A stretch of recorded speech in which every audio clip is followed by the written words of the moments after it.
There was a time when JDM meant zip ties, Facebook Marketplace turbos, and a dream. Now, it means $60,000 project cars, $12,000 wheels, and someone named Braden explaining period correct mods. Somewhere along the way, JDM stopped being built, not bought, and started being financed by dad. Today, we're investigating how Japanese tuning culture went from broke driveway builds to a luxury aesthetic hobby. The broke era.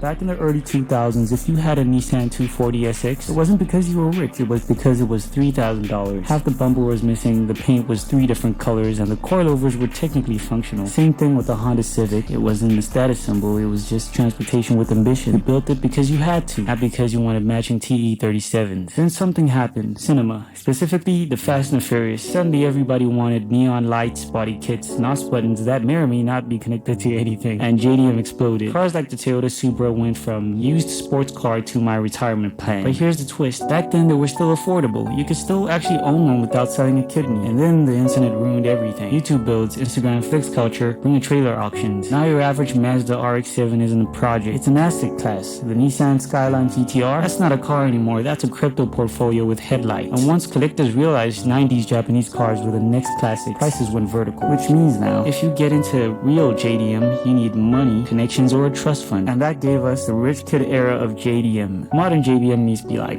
perfect paint, air suspension, $10,000 wheels, photographed exclusively at Golden Hour. Oh yeah, they love that. Nobody's daily driving these cars anymore. They're curated, preserved, ceremonically parked. And the funniest part, half these builds cost more than a new BMW, but they still have the 90s interiors that rattle. Here's the uncomfortable truth. JDM didn't become a rich kid hobby because rich kids invaded it. It became expensive because the cars stopped being produced. 2. Nostalgia hit millennials. 3. The internet made everything collectible. When supply stays fixed and the demand becomes emotional, prices explode. And suddenly the culture that started in driveways moved into climate-controlled garages. But here's the beautiful thing. Real JDM spirit was never about the price. It was about building something yourself, making something fast on a budget, having fun with friends. That still exists. It just moved and now it lives in base model 350Zs, high mileage G35. JDM didn't die, it just evolved. And yes, it might currently be wearing designer sneakers. So I asked a few of my friends about their opinions on JDM culture today, and this is what they had to say. Bro bought a 240SX in 2008 for $2,500, sold it in 2012 for $3,000, and today it's worth more than his retirement fund. That car has a bit of financial growth than his entire bloodline. The A80 Supra isn't a car anymore.